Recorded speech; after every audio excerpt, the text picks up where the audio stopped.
আমি এখানে ইংরেজি ডিপার্টমেন্ট 12 ব্যাচের স্টুডেন্ট।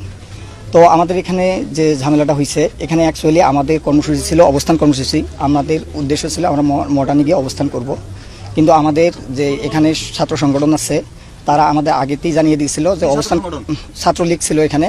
তো ওরা আমাদের জানিয়ে দিছে যে এখানে হচ্ছে আপনাদের অবস্থান কর্মসূচি করা যাবে না, আপনারা হচ্ছে পদযাত্রা করেন।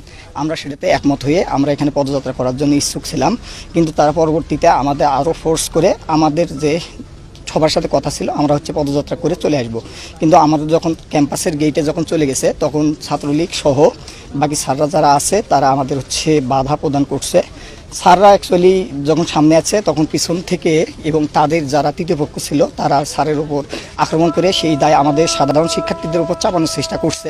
এই রকম যে আন্দোলন থাকে সেই আন্দোলনগুলোতে বরাবরই ছাত্র তৃতীয় পক্ষ ঢুকে এবং সাধারণ শিক্ষার্থীদের উপর দায়